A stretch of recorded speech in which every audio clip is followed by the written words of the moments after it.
What's up YouTube? Welcome to Automotive Life. My name is Lucky and today's video is all about should I start a rental car business or Turo in 2021? And the short answer is 100% yes. I'm going to go over the reasons why so many people are making a lot of money on Turo, but a lot of people don't talk about the reasons why the rental car market is booming. I'm going to go over that as well. We've been talking about this for months, even years. If you watch a few of my videos back like 2-3 years ago, I actually talk about how rental cars are going to take over the market because of what's going on in the subprime lending institutions. So that's what we're going to go into today. But if you can do me a favor before we get into the video, if you could please smash the like button for the YouTube algorithm. It helps me find more amazing people like yourselves that enjoy automotive content. Also, if you please consider subscribing, I would truly appreciate it. We're going to be putting out great content like this every single week. And without any more shameless plugging, let's get into the video. So the idea of today's video came from a lot of consulting calls that I got off of this week. We did about 20-30 calls of people inquiring about how to start a rental car business, the do's and don'ts, as well as our online courses have just been shooting up through the roof because people are finally starting to see how they can actually make money in this industry. But I wanted to talk about the reasons why the rental car market is booming right now and give you the backstory behind it. Now, if you've watched a lot of my videos, I pretty much put my dealership and my rental car company as one. We pretty much feed off of leads from each other. But the backstory is about 4 to 5 years ago, they passed this rule called the Fair Credit Act. And what this does is it allows the government to basically punish banks for doing predatory lending. Now, it is in theory a good thing because we don't want people to get ripped off, but the downfall is when they made this rule, it basically infringed on a lot of lending rights that subprime banks had with people with bad credit. So let's say you're a consumer that has maybe 1 or 2 repos. You know, normally I can get you approved with $1,000, $1,500 down, and we get you on a decent vehicle, $8,000, $10,000, you know, which is actually good for rental car, Turo, or Uber. You know, that was our bread and butter. But when this Fair Credit Act came out, they would basically punish the banks for lending to these people. Hey, you can't give these people 20%. Well, in all reality, these banks are taking a big risk because these customers have defaulted multiple times. So they need to offset their risk with money. Now, I know this sounds bad. I'm not siding with the bank, but that's just the way business is. The banks have to be rewarded for taking more risk with giving people with multiple repos a vehicle. So, you know, it was such a normal practice in my business. When I first started, you've heard me say it before, I've had 26 to 27 subprime banks that would finance pretty much anybody that had a pulse. Now, that's the main reason why I sold my dealership and now I'm doing more of this is because we had from, like I said, 27 to about, I think it was about 6 subprime banks. They've all gone out of business or stopped doing business in the state of Nevada, which really infringed on my business. So about 3 years ago, we started our rental car company. People that would show up during tax time, like right now or stimulus time, they'd have $2,000-3,000 extra dollars. We couldn't get them financed in a vehicle, so instead of us letting them walk out with $2,000-3,000, we would take the $3,000 and say, hey, we're going to give you a 3-month rental, and hopefully by then maybe your credit gets better, maybe your job status gets better, maybe the banks start lending again. So we would take their money and then we would just basically rent out the cars, and we were getting these long-term rentals. And you know, 3 months would come up, customers sometimes would extend another 2-3 months, or they would just give back the car and say, I'm just going to go buy a cheap cash car.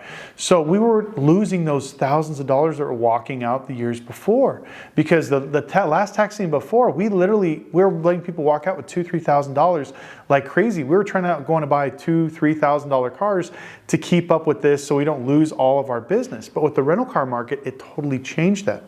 So the reason why the rental car market is so hot today is because those laws are being even pushed harder. And a lot of people don't qualify for traditional financing. So at the dealership every day, we get people that have good credit, great job time. You know, we're here in Las Vegas, and if you're considered a casino employee, you are a valuable person when it comes to the banks because most casino employees stay there for a long amount of time.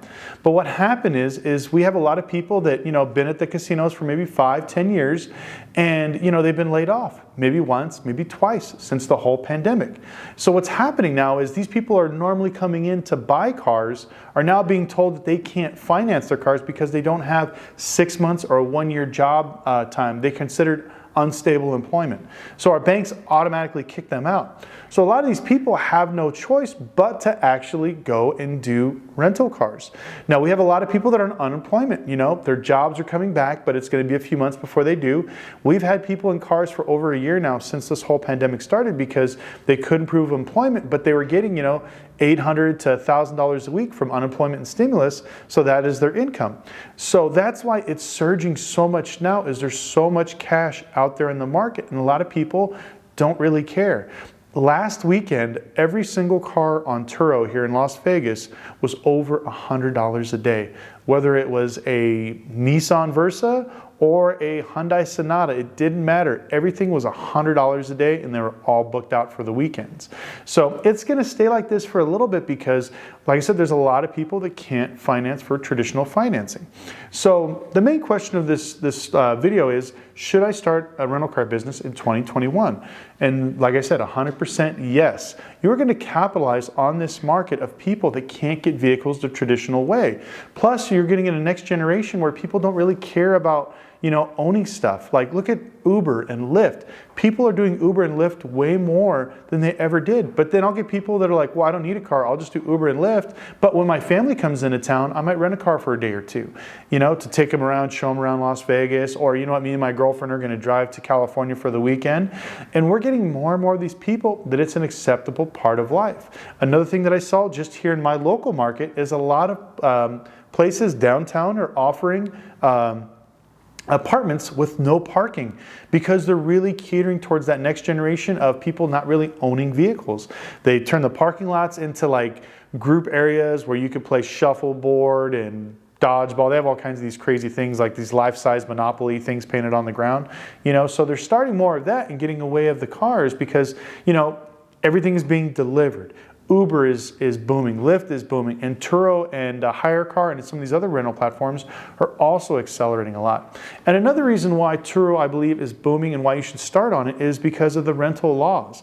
Here in Las Vegas, you could be a multi-millionaire and you could show up to Hertz and say, hey, I want to rent a Camaro, and you have a debit card, you don't have a credit card.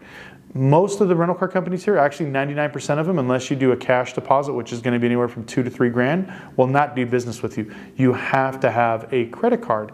Well, during the pandemic, a lot of people, lost their jobs, messed up their credit, lost their credit cards. So these people have nowhere to turn. Where Turo, you can sync it with your bank account, with a prepaid debit card, with a lot of the things like that, and you can actually rent cars through there while being insured through Turo. Also, the main reason why I believe Turo is going to be blowing up is the actual insurance and cost of operating. Now, a lot of people complain that, oh, Turo's taking my 30% commission, they should lower it. These people don't have the slightest clue on how much it costs for rental car insurance and how much it is for an actual storefront and location. So let's say you have 10 cars and they're charging you 30% and you're paying maybe $1,000 a month. Most of our cars, even if you do cars like the one behind me, you're looking at maybe $500 a month in insurance. Then you're looking at $2,000 to $3,000 on carrying costs for your building.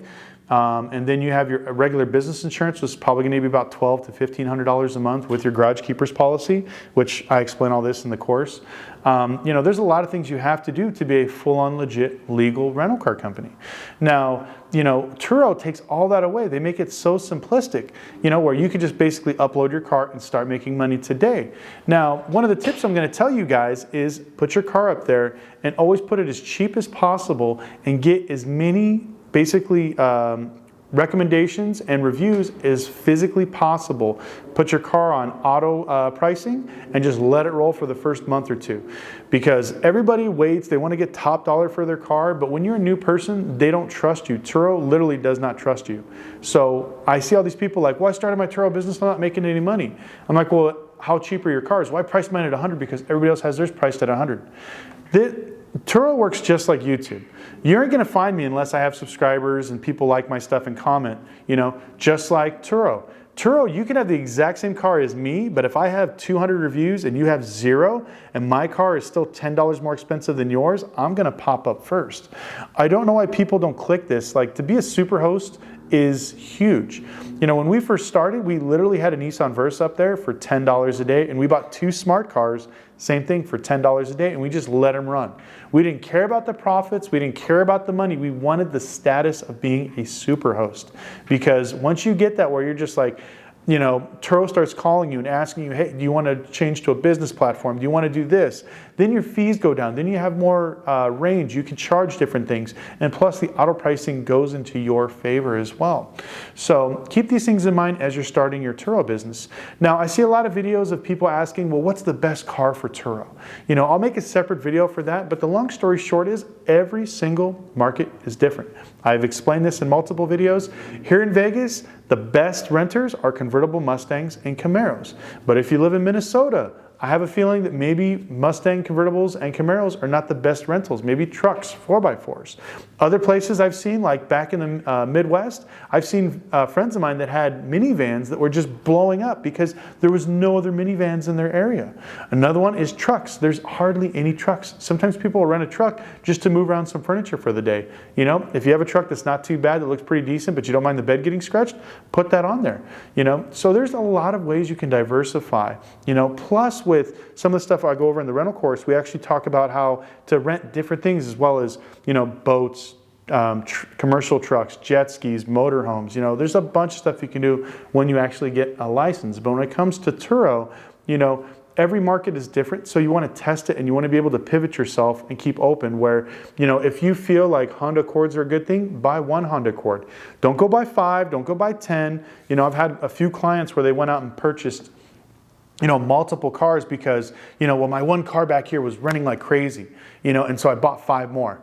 Never do that. If you know that one's renting, maybe get one other one, but then try something different. So get 2, maybe let's say Nissan Versas are really hot in your area. Get 2 Nissan Versas, maybe one Altima, or let's switch it up and let's get a minivan. Let's try a minivan. Hey, let's try a sports car. Let's try a convertible. Let's try a truck. Try different things, you know, and kind of go with it. And the reason why I talk a lot about getting a dealer's license with your rental car license is it gives you the opportunity where you can purchase cars and not have to worry about paying basically sales tax. So it's a little more cumbersome. I'll talk about it more in another video. But basically, we buy cars to our dealer's license. We put them out on the street. We see if they're good. If they don't work out, we basically take them back and we take them back to the auction and hopefully get, you know, 99% of our money back. If not, we make some. And then this way, our rental car costs really nothing, and we actually get to guinea pig a car for 30 days. So that's some of the strategies. Like I said, I'll go over in another video that's a little more in depth, but I would definitely start Turo right now because there is a huge shortage. And on top of that, just for fun, if you don't believe me, try to go on Uber and order a ride. Here in Vegas, on the weekends, you're looking at least a 35 to 45 minute wait. The other night, we were actually kicked off 3 times because the drivers were so busy. They were just working hours and hours and hours. And, you know, they'd pick us up and all of a sudden the ride would show up on your phone and they would kick it off because it took too much time. So there's a huge shortage of people out there. So whether you want to get a Turo car to actually rent to regular people, or you want to go on hire car and rent to actually other people like that do Turo and Postmates, which we'll do in another video. It's like I said, now is a great time, so definitely get started on that. And if you've learned anything from this video, please smash the like button. I truly appreciate it. Also subscribe. If you have any questions, please put them down in the comment section below. I answer every single one personally myself, none of my staff. Also, if you could follow us on Instagram at automotive.life. We post really funny videos there all the time. I'm way more popular on there than I am here on YouTube for some reason, don't know why. And also, if you could do me one last favor, put something down in the comments. If you have a car question, toast, tacos, I don't care what it is, just something. I want to start building that engagement to show you guys that, like I said, I want to answer every question. I want to get feedback from you to show YouTube that this is a great channel. But anyways, I hope you guys are having a great one, and we'll see you next video.